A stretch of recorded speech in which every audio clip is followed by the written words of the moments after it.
BC నాయకుడికి అవకాశం దక్కేనా అని చెప్పేసి ఒక వార్త అయితే రావడం జరిగింది. బీసీ వర్గానికి చెందిన యువ నాయకుడు నవీన్ యాదవ్ బరిలో దిగే అవకాశం ఉందట. ఇక విద్యావంతుడు సమాజ సేవకుడైన నవీన్ యాదవ్ కరెక్ట్ అని విశ్లేషకుల అభిప్రాయం అట. అధికారంలో లేకపోయినా ఏళ్లుగా నవీన్ సేవా కార్యక్రమాలు, ఒక్క అవకాశం ఇస్తే నియోజకవర్గ ప్రజలకు సేవ చేసుకుంటానన్న నవీన్ ఇప్పటికే యువతతో పాటు అన్ని వర్గాల్లో మంచి వ్యక్తిగా గుర్తింపు, అన్ని మతాల ప్రజలతో మంచి సత్సంబంధాలు కలిగిన యువనేత, ఒక బీసీ యువ నాయకుడిగా నవీన్కు అవకాశం ఇవ్వాలని అంటున్న మేధావులట. ఇక బీసీ రిజర్వేషన్ల నేపథ్యంలో బీసీ నాయకుడు ఎమ్మెల్యే అయితే కాంగ్రెస్కు మైలేజ్ వస్తాయని చెప్పేసి ఎవరైతే మేధావులు ఉంటారో, బీసీ సంఘాలు అయితే ఎవరు ఉంటారో అక్కడ రాష్ట్ర వ్యాప్తంగా ఉన్న బీసీ యువ నాయకులు కావచ్చు, బీసీ సంఘాలు కావచ్చు, ఇక్కడ జూబ్లీ హిల్స్ బై ఎలక్షన్ అయితే ఉన్నదో ఇక్కడ తను ఎప్పటి నుంచో ఇప్పటికీ 3 సార్లు కూడా పోటీ చేసి ఓడిపోయడం జరిగింది. సో అట్లా ఇప్పుడు తనకి అవకాశం ఇస్తే గెలిచే అవకాశం ఉందని చెప్పేసి బీసీ నాయకుడు గెలుస్తారు. ఇప్పుడు మళ్ళీ బీసీ నినాదం ఏదైతే ఉన్నదో బీసీ రిజర్వేషన్లకు సంబంధించిన అంశం తెర మీద ఉంది కాబట్టి బీసీలకు అవకాశం కల్పించాలని చెప్పేసి మాత్రం డిమాండ్ వస్తూ ఉన్నది. ఇక జూబ్లీ హిల్స్ నియోజకవర్గం ఒకప్పుడు ఖైరతాబాద్ నియోజకవర్గంలోనే కలిసి ఉండేది. దేశంలోనే అతిపెద్ద 2వ నియోజకవర్గంగా వెలుగొందుతుండేది. అత్యధికంగా మైనారిటీలు, ఎస్సీ, బీసీ సామాజిక వర్గాలకు నిలవుగా ఉండేది. అంతేకాక సినీ పరిశ్రమకు చెందిన వారు, మార్బుల్స్ షాప్స్, అందులో పనిచేసే కార్మికులు, గృహ నిర్మాణ కార్మికులతో పాటు ఇతర రాష్ట్రాల నుంచి నగరానికి వలస వచ్చిన ప్రజలు ఎందరో ఈ నియోజకవర్గంలో నివాసాలు ఏర్పరచుకొని జీవనం సాగిస్తుండేవాళ్ళు. అప్పట్లో ఖైరతాబాద్ నియోజకవర్గానికి ప్రాతినిధ్యం వహించిన మహామహులు ఎందరో ఉన్నారు. 2008లో జూబ్లీ హిల్స్ ప్రత్యేక నియోజకవర్గం అయ్యాక దివంగత నాయకుడు పి జనార్దన్ రెడ్డి తనయుడు విష్ణువర్ధన్ రెడ్డి 2009లో జరిగిన అసెంబ్లీ ఎన్నికల్లో తొలిసారి ఎమ్మెల్యేగా గెలిచి ప్రాతినిధ్యం వహించారు. అటు పిమ్మట 2014లో తెలుగుదేశం పార్టీ నుంచి మాగంటి గోపీనాథ్ గెలుపొందారు. తర్వాత 2018లో ఆయన బీఆర్ఎస్ పార్టీలో చేరి ఎమ్మెల్యేగా 2వసారి గెలుపొందారట. ఇక 3వసారి 2023లో మాగంటి బీఆర్ఎస్ నుంచి ఎమ్మెల్యేగా గెలిచారు. అయితే అనారోగ్య కారణాల చేత 2025 జూన్ 8వ తేదీన ఆయన మరణించడము జరిగింది. తప్పనిసరి పరిస్థితిలో ఉప ఎన్నిక అనివార్యం అయింది. జూబ్లీ హిల్స్ ప్రత్యేక నియోజకవర్గంగా ఏర్పాటు నుంచి ఇప్పటి వరకు ఒక్క బీసీ నాయకుడు కూడా ప్రాతినిధ్యం వహించలేదు. ఉన్నత వర్గం వారు ఎమ్మెల్యేగా ఎన్నుకోబడుతున్నారు. అత్యంత సంపన్నమైన నియోజకవర్గంగా పేరు పొందిన జూబ్లీ హిల్స్ నియోజకవర్గంలో మైనారిటీలు, ఎస్సీ, బీసీలు ఎక్కువగా నివసిస్తూ ఉన్నారు. తమ కులానికి, తమ వర్గానికి నాయకుడికి ప్రాధాన్యత లభించలేదన్న అసంతృప్తి ఇక్కడ నియోజకవర్గ ప్రజల్లో ఎప్పటి నుంచో ఉన్నది.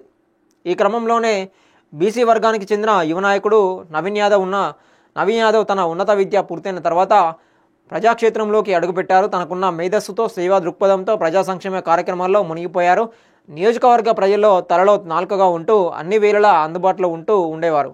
ఆయన వివిధ వ్యాపారాల్లో ఉంటున్న తన సంపాదన ఎక్కువ మొత్తం పేద ప్రజల కోసం వినియోగిస్తూ ఉంటున్నారు.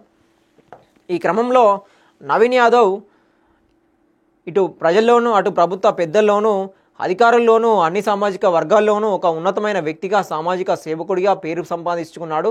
గత ఎన్నికల్లో ఆయన వేరే పార్టీ తరఫున ఎమ్మెల్యేగా బరిలో నిలిచినా విజయం సాధించలేకపోయారు. కానీ తన ఓటమితో నవీన్ ఎప్పుడూ కుంగిపోలేదు. తన సేవా కార్యక్రమాలు నిరాటంకంగా కొనసాగిస్తూనే ఉన్నారు. అధికారం లేదని ఏనాడు కూడా నిరాశపడలేదు. కానీ ఒక ప్రజాప్రతినిధిగా గెలుపొందితే నియోజకవర్గ ప్రజలకు ఇంకొంచెం ఎక్కువగా సేవ చేయవచ్చనే భావనతో నవీన్ యాదవ్ ఆ దిశగా ప్రయత్నాలు చేస్తున్నట్లు తెలుస్తోంది.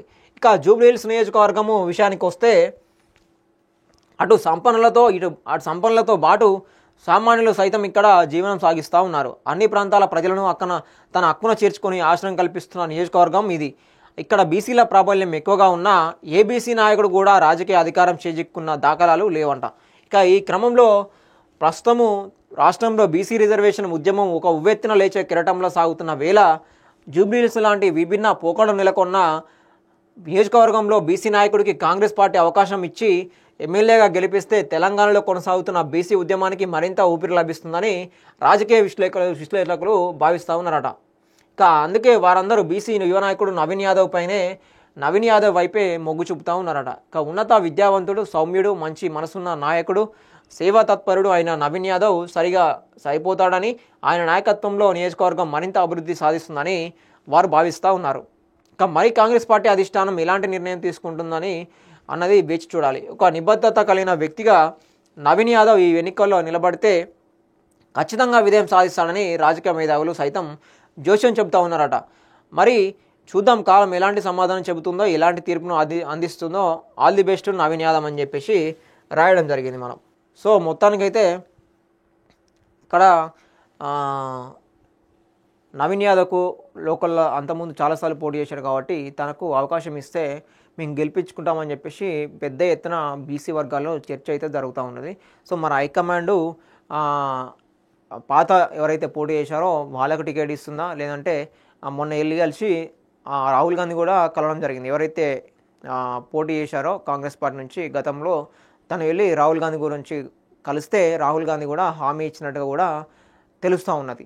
సో మరి ఇప్పుడు తను కూడా రాహుల్ గాంధీని కలిసే అవకాశం ఉంటే తాను మరి రాహుల్ గాంధీ ఎటువంటి హామీ ఇస్తారో, లేకపోతే సీఎం రేవంత్ రెడ్డి గారు, అదేవిధంగా ఇక్కడ ఉన్న అధికారులు కావచ్చు, ఇక్కడ ఉన్న బీసీ కాంగ్రెస్లో ఉన్న బీసీ నాయకులు కావచ్చు, బీసీ అధికారులు కావచ్చు, వీళ్ళంతా మేధావులు కావచ్చు, రాజకీయ విశ్లేషకులు కావచ్చు, ముఖ్యంగా రాజకీయ విశ్లేషకులు మాత్రం మేధావులు మాత్రం ఇప్పుడు బీసీ అంశం ఏదైతే తెర మీద ఉన్నదో, ఈ తెర మీద ఉన్నప్పుడు బీసీలకు అవకాశం కల్పించడంతో పాటు డిమాండ్ వస్తూ ఉన్నదో దాంట్లో భాగంగానే బీసీ నాయకుడికి అవకాశం ఇస్తే ఇక్కడ ఎక్కువగా బీసీలు ఉన్న నియోజకవర్గంలో బీసీ యొక్క నాయకత్వం వహిస్తే తను కూడా సంతృప్తిగా ఉన్నట్టు ఉంటామని చెప్పేసి కూడా తెలుస్తూ ఉన్నది, ఎవరైతే బీసీ రిజర్వేషన్ అంశం తెర మీద ఉంది కాబట్టి. సో అట్లా ఈ బీసీ నాయకుని గెలిపించుకుంటే బీసీ వర్గాలు కూడా సంతృప్తి పడే అవకాశం కూడా ఉన్నట్టు తెలుస్తూ ఉన్నది. సో మొత్తానికి మరి అధిష్టానం ఏం చేస్తుందో కూడా వేచి చూడాలి మరి.